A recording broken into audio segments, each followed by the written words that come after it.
So yeah, we'll just announce the summary of the survey results. Basically, this survey we had passed out to the industry members so as to grab some insights about the readiness and about the concerns that are there in the industry regarding the regulatory changes that are happening.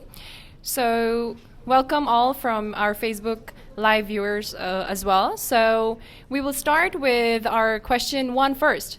I'll pass to Chloe to announce that. So basically, we wanted it is something that we have here, financing of terrorism. Here we see that the results, most of the respondents are also pretty concerned with these changes, as it is one of the also big change in the AML guideline.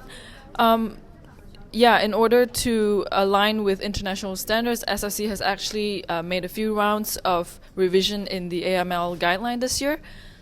So these results are pretty expected.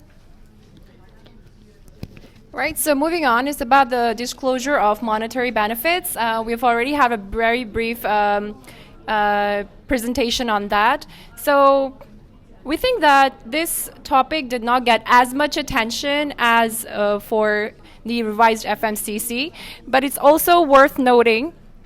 So quite a lot of our industry survey participants have answered that they're quite concerned about this. So hopefully the presentations that we have conducted today will be very helpful. And so now we'll move on to the 4th question. It's about the revised securities and futures financial resources rules, which are going to be effective 1st April 2019. So we can see the concern is quite high as well. So, but since the other changes needed some more immediate response and changes, so we are not expecting, industry to be more ready on this one or show that much concern as yet, because there's still some time. But seeing from this, I think, one of the major changes. So for the next one would be about expanded type 9. Here we see that people are fairly concerned. However, the implementation date are still to be confirmed. So we would suggest that you stay tuned for any further updates regarding the expanded type 9. Yeah. So the second question we actually wanted to also ask, before we were asking how concerned you were on different regulatory updates. This question, we would like to know how ready are you in terms of these changes. So for the revised FMCC, we can see that most people are quite ready on 4 and 5. We do have a respondent on 0, so maybe it's irrelevant to them. Yeah. Okay. So for the readiness about the anti-money laundering and counter-financing of terrorism rules, there are quite a number of changes in this aspect as well. So there's why we have also got one respondent that's said they're not ready at all. But still, we see that it's a good trend. There's many people that have some preparation in place already. So yeah, the majority of them are saying they're ready for, number 4. Okay, let's move on. You? Yeah. Okay. So again, for the disclosure of monetary benefits, we see that most of the people are also 3, 4, close to being really ready. Also, for respondents who fall a little bit below, like not too ready, we would like to emphasize that it's kind of important, because it has been effective already in August. So if it applies to you, like this for 7.2 discretionary account, then you better contact your compliance consultant to get the information that you need in order to comply with this. And then the next would be the revised FRR rules. it will be effective in 2019 April. So it is. Some people are quite ready already, so that's good. So we hope that you keep up the good work, and keep following the and make sure that you are up to speed in the updates. Right. For expanded Type 9 RA, it's not that heard of. That's why there aren't that many that are ready, because they put a lot of resources and attention to the revised FMCC and other disclosure requirements for 8.3, 7.2. And also, this aspect is not yet finalized. There are still more conclusions coming up, so it's understood that why there are many participants that said they're not so quite ready in this aspect. And of course, if we find any conclusions, we will let our ongoing clients know. And for those who are not our clients, please do stay tuned with the SFC conclusions. They do issue gazettes that can get you prepared. Okay.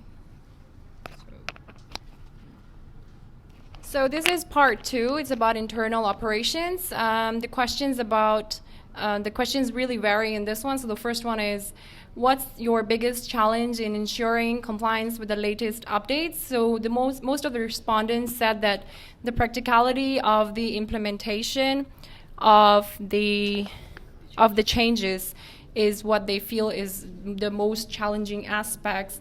And it's understandable, because there's a lot of workload that takes place, and understanding can be limited in many aspects of the regulatory changes, and also it may not be very practical for them to conduct, maybe because their team size is not so big, and they may not have any much external support.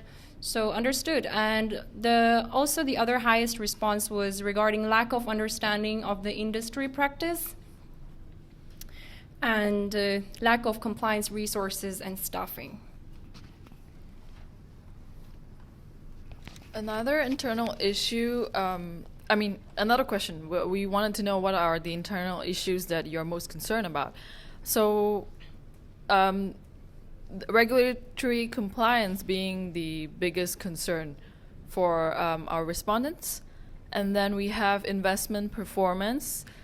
And then following, we have personnel misconduct. So people are actually kind of also concerned about personnel misconduct. And the least concern is personal turnover. So, so we kind of expected regulatory compliance to be one of the biggest internal concerns. No, yeah.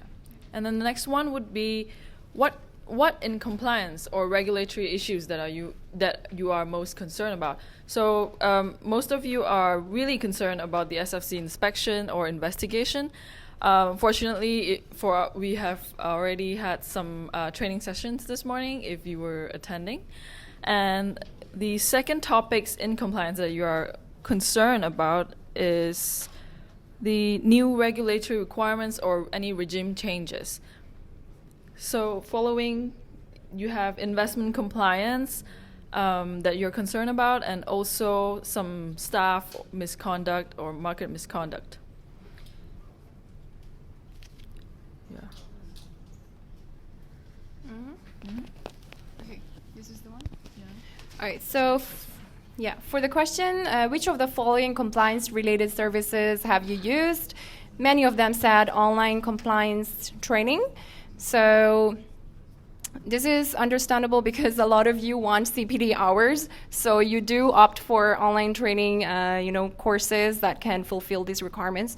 And the least was a compliance consultant, and also using robotics compliance advisory applications. Understanding that robotics compliance advisory applications are gaining momentum, but they're not that, there yet. So. And the second highest result that we have found is compliance software or database to facilitate AML. So we've also asked them a futuristic question about, do you think the use of artificial intelligence can solve compliance issues? So really, a lot of them said they're not sure. It's about 50%, and around 37% said no. What we can derive from this is people still want somebody they can talk to and somebody who can customize, their replies, and maybe they're not that confident how AI can solve their, compliance issues, as compliance issues can be very can be very personal to each business. So it's maybe they haven't gained that kind of confidence, but we still have around 15% saying yes. The size of, just to give the industry, an idea of the size of the internal compliance team. So the largest amount is 0 to 2 people in a team. So we also wanted to know who is supporting you on compliance matters on maybe daily basis. Most of you engage an external compliance consultant, and also you have your own internal compliance team to support you, and also law firms.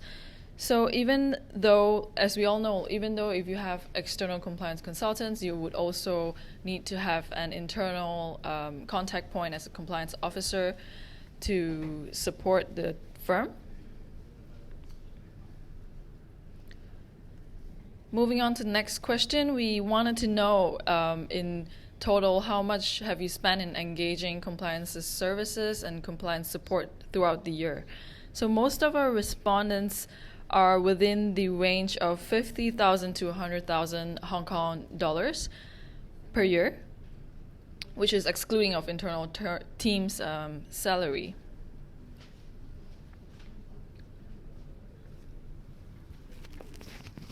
Okay, when asked what kind of services do they expect a compliance consulting firm to provide, most of them answered they want legal agreement reviews.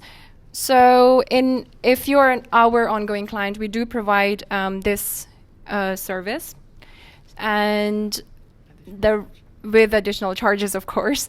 And the second highest response was accounting and auditing services, followed by fund formation. Okay, let's go. So when we ask them what are some important factors that they consider when selecting a compliance consulting firm, it's the ability to provide customized compliance and also expertise in Hong Kong regulatory regime that people feel are the most important factors to consider. Understanding the expertise in Hong Kong regulatory regime, we have also got some responses saying that they would also like expertise with the SEC. So hopefully CompliancePlus can get there one day. Okay. And also they really value quick responsiveness from a compliance consulting firm. Yeah. So yeah, this is the last question, and hopefully there were some valuable insights, and it gave you some idea of what your peers are thinking in the industry. Maybe you can relate. Maybe you feel like you belong in the higher end of the readiness of. So congratulations to you. But if you're still not ready, of course it's okay. You can always consult us. And now we'll move on to our last session of the day. I would like to invite Ryan to please present.